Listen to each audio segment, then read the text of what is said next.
tappat takten alla Guldfest hela dagen Liten mjöl från livets grottekvarn Guldfest hela dagen.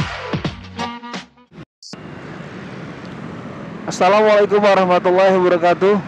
Selamat datang di channel YouTube saya di Learning by Riding kali ini. Di suasana pagi yang cerah, menemani saya berkendara. Kita akan membahas satu hal yang sedang hits, yang sedang viral saat ini, yaitu tentang karyawati buruh di kawasan industri di daerah Cikarang yang kalau mau perpanjangan kontrak itu harus staycation dulu dengan bosnya, dengan atasannya. Jadi sedang marah karena itu ternyata jadi semacam tradisi di dunia perburuhan. Jadi kalau misalnya mau perpanjang kontrak, bagi yang perempuan itu diajak staycation. Dalam hal ini staycation ya tentunya bukan liburan biasa ya teman-teman semua. Jadi diajak untuk berhubungan intim agar diperpanjang. Sebenarnya hal tersebut kenapa sih bisa terjadi? Pasti kan jadi tanda tanya besar ya, kenapa? Nah, dan kemudian kok bisa ya seorang atasan memberikan kode kepada bawahannya untuk untuk liburan ya, staycation, kemudian untuk berhubungan badan seperti itu. Padahal sebenarnya secara undang-undang tidak ada tuh aturannya kalau mau perpanjangan kontrak harus staycation dulu dengan atasan. Baik, yang pertama saya akan informasikan terlebih dahulu bahwa sistem di negara kita ya untuk tenaga kerja itu memang dihalalkan untuk sistem kontrak. Ingat ya, dihalalkan untuk sistem kontrak dengan batas masa kontrak tertentu. Jadi kontraknya itu ada batasannya. Jadi kita tuh nggak boleh sebenarnya dikontrak terus menerus gitu ya sampai kita pensiun, itu tidak. Jadi ada batas waktu tertentu. Dasarnya adalah Undang-Undang Cipta Kerja yang terbaru. Seperti itu. Jadi itu sudah ada. Kemudian ada beberapa pekerjaan yang memang diperbolehkan dikelola oleh pihak ketiga. Jadi dikelola oleh pihak ketiga itu adalah dikelola oleh perusahaan lain. Kalau kita tahu itu kita sebutnya sebagai perusahaan alih daya, perusahaan outsourcing. Atau ada juga yang bilang oh itu yayasan, vendor dan lain sebagainya. Tapi maksud dan tujuannya adalah bahwa itu adalah memang termasuk bagian dari aturan yang telah dibuat. Jadi diperbolehkan gitu. Kontrak boleh, menggunakan outsourcing boleh, tapi dengan jabatan tertentu, tidak semua jabatan. Ingat ya, jadi itu boleh. Jadi kalau kalian kerja di satu pabrik gitu ya, kemudian dikontrak, itu biasa saja memang seperti itu. Dengan waktu tertentu, dan kalian apabila sesuai dengan pekerjaan kalian akan diangkat gitu, akan diangkat menjadi karyawan. Nah, di sini yang jadi masalah adalah ketika si karyawannya sudah bekerja baik, tetapi kita diminta untuk misalnya membayar sesuatu atau ada kompensasi tertentu gitu ya. Nah, salah satu kompensasinya adalah staycation tadi. Nah, ini sebenarnya berhubungan dengan moral bangsa kita. Kita kan sering banget tuh menyalahkan atasan, menyalahkan orang lain, menyalahkan pejabat kita bahwa mentalnya bobrok. Politisi-politisi, penguasa-penguasa kita bobrok. Sebenarnya tidak selalu. Bahkan dalam kehidupan pribadi kita tuh ya kita juga jangan-jangan termasuk yang memiliki mental bobrok tadi. Akui saja bahwa memang pelecehan seksual itu masih ada. Kemudian hal-hal yang bersinggungan dengan hukum itu masih ada sampai dengan saat ini. Jadi tidak selalu pejabat-pejabat, politisi, bahkan kita juga. Kan kita nggak tahu dari tingkat terendah RT, RW, kemudian dari lurah, camat, bahkan sampai dengan level gubernur sekalipun, itu berpotensi untuk melakukan hal-hal yang tidak baik. Ya salah satunya itu tadi, pelecehan seksual, korupsi, kolusi, nepotisme dan sebagainya. Itu bisa saja terjadi. Ibarat penyakit di bangsa ini tuh tidak hanya menggerogoti bagian-bagian terpenting, kita anggap pejabat lah, tapi juga bagian-bagian yang dianggap tidak penting. Kayak kita rakyat ini kan dianggap nggak penting ya sama pejabat-pejabat. Itu juga bisa melakukan kesalahan, bisa melakukan hal-hal yang menimbulkan kontroversi. Jadi kalau ada buruh yang diajak staycation gitu ya, selain di luar nalar, itu juga saya rasa hanya ajang bagi para pemimpin perusahaan tersebut untuk memanfaatkan kekuasaan mereka dalam mengontrol individu dari karyawannya tersebut. Padahal kalau dipikir-pikir, kalau memang mereka atasan yang punya uang, kenapa harus dengan bawahan? Kan mereka bisa jajan gitu ya. Banyak platform digital yang menyediakan, bahkan kalau misalnya mau ke daerah-daerah lokalisasi itu bisa. Buat apa gitu ya?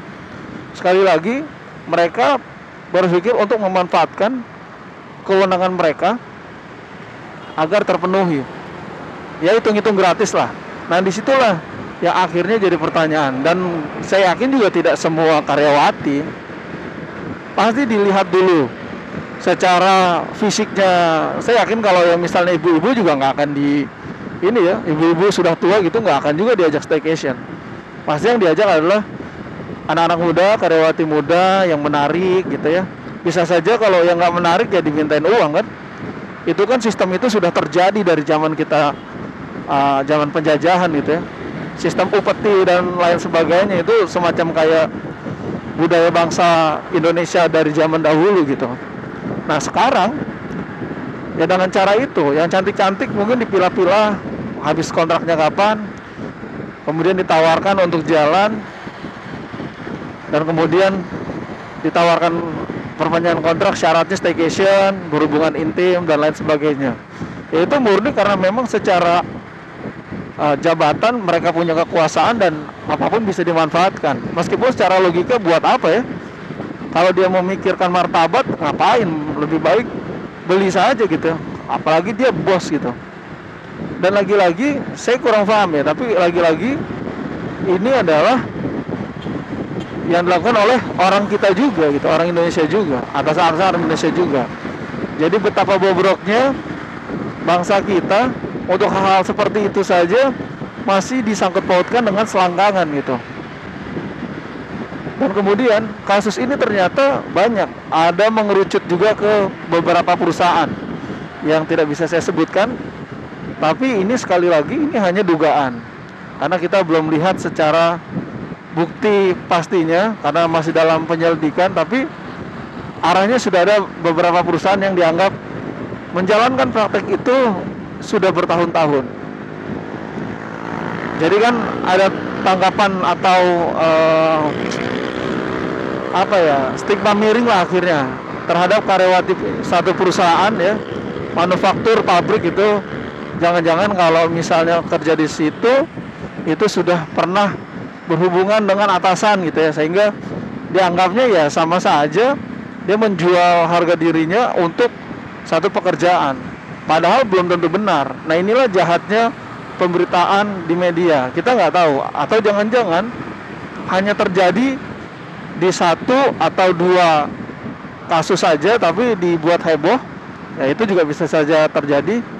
Atau bisa saja ini memang hanya dijadikan pengalihan isu, kita nggak tahu seperti itu.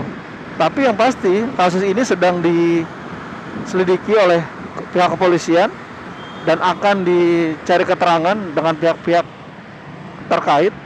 Kita lihat saja nanti endingnya seperti apa. Tapi secara rangkuman semua yang berita yang saya baca, memang praktek-praktek yang berhubungan dengan suap, kemudian yang berhubungan dengan seksualitas gitu di dunia kerja itu masih ada, sehingga kita tuh tidak pernah benar-benar bersih dari kejahatan seksual, kejahatan penyuapan, penggelapan. Kita tuh tidak pernah benar-benar bersih. Dan dari sudut pandang saya pribadi melihat, kalau memang ini terjadi, itu membuktikan bahwa betapa bobroknya bangsa kita dalam segala hal. Jadi dari tingkat terendah itu sudah bobrok, ya tingkat tertinggi itu sudah bobrok. Meskipun itu adalah oknum ya, Saya tidak bilang semuanya, meskipun itu hanya oknum. Tapi kita seperti tidak bisa memilah mana hal yang harus kita lakukan, mana yang tidak harus kita lakukan. Lalu kemudian bisa saja lah ya, bisa saja yang terjadinya itu sebaliknya, bahwa karyawati lah yang menawarkan.